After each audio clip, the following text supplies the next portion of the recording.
This is A.K. Kuswaha, and you are watching my YouTube channel English Language and Literature with A.K. Kuswaha.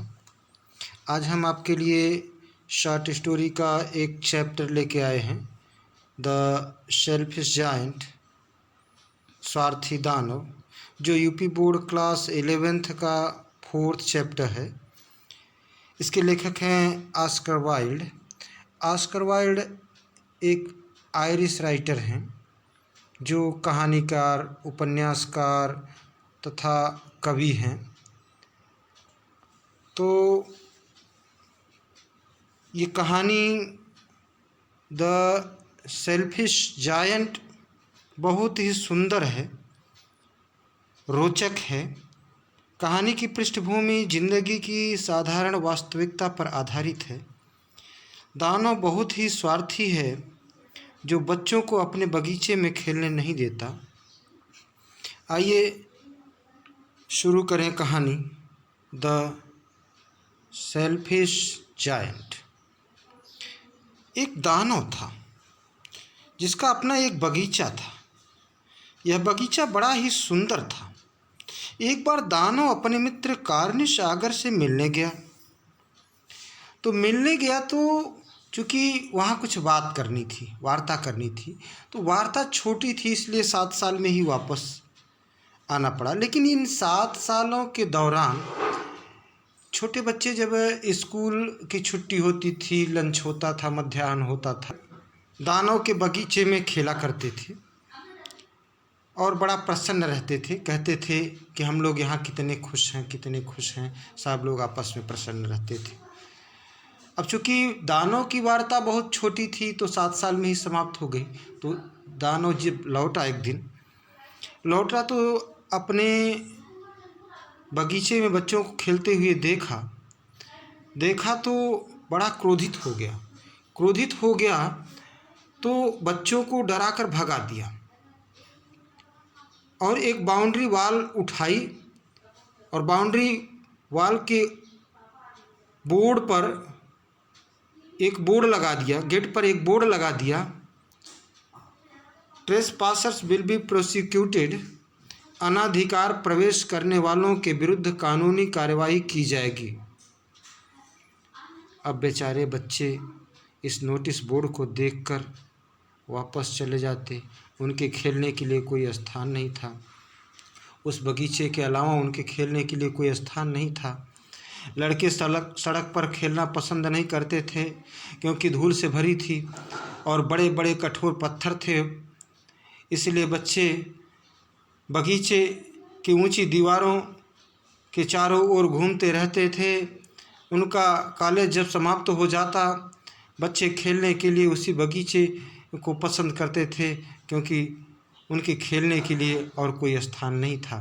वे कहा करते थे कि हम लोग वहाँ उस बगीचे में कितने खुश थे। अब क्या हुआ कि संसार के सभी बगीचों में ऋतु परिवर्तन हुआ। संसार में ऋतु परिवर्तन हुआ, मौसम परिवर्तन हुआ, बसंत ऋतु आई और सभी जगह चिड़िया चहकने लगी, फूल खिले। किंतु दानव के बगीचे में बसंत ऋतु आने में असमर्थ रही। दानव एक दिन खिड़की के पास बैठा था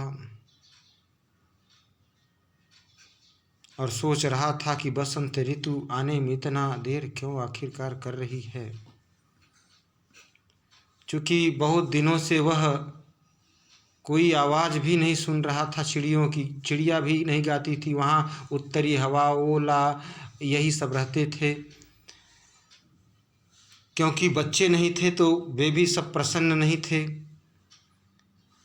तो पेड़ पौधे भी प्रसन्न नहीं थे, इसलिए फल फूल नहीं लदे। संसार के सभी बगीचों में फल लग गए, फूल खिल गए, ऋतु परिवर्तन हुआ। लेकिन दानव के बगीचे में अभी भी कोई ऋतु परिवर्तन नहीं हुआ। न फूल लगे, न फल लगे, न कोई सुगंध फूलों की, न बच्चे। तो दानव परेशान था कि आखिर संसार में इतना ऋतु परिवर्तन हुआ, हमारे बगीचे में ये परिवर्तन क्यों नहीं हुआ। एक दिन प्रातःकाल जब वह अपने कमरे में लेटा हुआ था तो उसने कुछ मधुर संगीत सुना। मधुर संगीत सुना। देखा कि एक छोटी सी चिड़िया उसके खिड़की के बाहर गा रही थी। उसने संसार का यह सबसे सुंदर संगीत उसे लगा और फिर उस चिड़ियों की आवाज़ को सुनकर बसंत ऋतु भी आ गई। पेड़ हिलने लगे। हुआ क्या था कि दीवार में एक छिद्र था और छिद्र के माध्यम से बच्चे बगीचे में प्रवेश कर आए थे और प्रत्येक पेड़ की डालों पर एक एक बच्चा बैठकर सब झूम रहे थे, गा रहे थे, हंस रहे थे। और इन बच्चों को पाकर पेड़ भी खुश थे। पेड़ों में फूल लग गए, फल लग गए, सुंदर खुशबू आने लगी। चिड़िया कलरव करने लगी, चहचहाने लगी। इन चहचहाने की चिड़ियों के चहचहाने की आवाज़ को सुनकर दानव जब बाहर आया तो बड़ा सुंदर नज़ारा था। किंतु दानव के बगीचे के एक कोने में, कॉर्नर में देखा कि अभी भी वहाँ अंधेरा था और वो पेड़ अभी भी ओले से, कोहरे से ढका हुआ था। दानव धीरे से उसके पास गया और दानव को देखकर और सब बच्चे तो भाग गए, लेकिन उस बच्चे को के पास गया, उसके पीछे से उसको उठा लिया, अपने कंधे पर बैठा लिया और उस छोटे से बच्चे ने दानव के पोपले गालों को चूमा। और दानव को इस कदर देखकर, इस तरह से देखकर अन्य बच्चे भी सोचे कि दानव अब दयालु नहीं रहा। वे दौड़कर आ गए और दानव ने भी बुलाया, आओ आओ, सब लोगों को बुला लिया। और सब लोगों को बुला लिया। सब बच्चे खेले, सब बड़ा प्रसन्न थे। और उसके बाद दिन भर खेले। शाम को जब जाने लगे तो दानव ने कहा कि ये बगीचा तुम लोगों का है, अब तुम लोग आना, रोज़ खेलना। दानव ने कुल्हाड़ी उठाई और बाउंड्री वाल को गिरा दिया और कहा ये हमारा बगीचा, बच्चों के खेल का मैदान हो जाएगा। अब प्रतिदिन बच्चे आ जाते थे। दानव उन बच्चों के साथ खेलता था, लेकिन उसी दानव के साथ दानव खेलते खेलते धीरे धीरे वृद्ध हो गया। लेकिन वो छोटा सा बालक जिसको उसने अपने कंधे पर बैठा रखा था, जिसने उसके पोपले गालों को चूम रखा था, उसके बारे में हमेशा बच्चों से पूछा करता था कि तुम्हारा वो छोटा साथी कहाँ गया। बच्चे कहते थे कि मैं उसे नहीं जानता, वो कहाँ से आया था। कहा जब मिलेगा तो लेके आना। हमेशा उसकी तलाश में रहता था। धीरे धीरे करके बहुत समय बीत गया। दानव अब बहुत वृद्ध हो गया, अब खेल नहीं पाता था, फिर भी बच्चे अपना खेलते थे और जाते वक्त दानव के पास आते थे। एक दिन की बात है, देखा दानव ने कि एक बच्चा पेड़ के बगीचे के किनारे पर एक पेड़ के नीचे खड़ा है। दानव उसके पास गया, देखा तो उसके दोनों हाथों में कील जड़े हुए थे, उसके दोनों पैरों में कील जड़े हुए थे। हाथों से, पैरों से ब्लड निकल रहा था, खून निकल रहा था। दानव क्रोधित हो गया, कहा किसने तुम्हारी यह हालत की, मुझे बताओ, मैं उसको लहू लुहान कर दूं, उसका कत्ल कर दूं। इस तरह से दानव को क्रोधित देखकर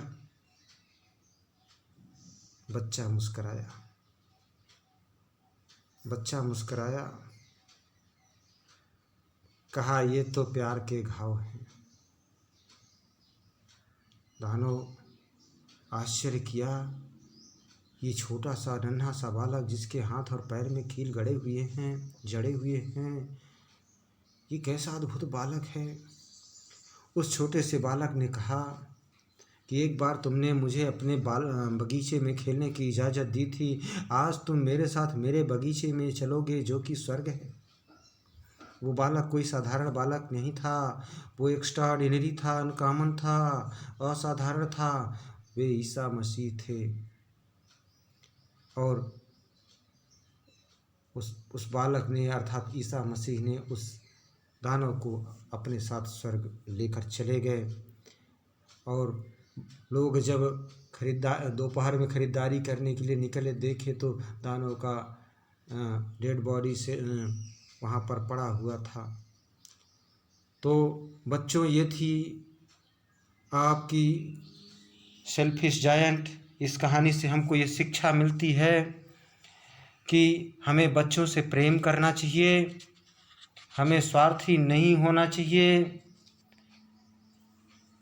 हमें अपनी प्रॉपर्टी को दूसरों ज़रूरतमंदों में डिवाइड करना चाहिए, बांटना चाहिए।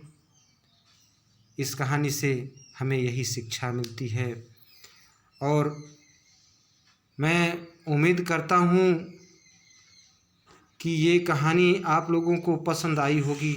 अगर ये कहानी पसंद आती है तो आप इसे लाइक कीजिए, शेयर कीजिए और अपने वैल्यूएबल कमेंट करना न भूलें। धन्यवाद।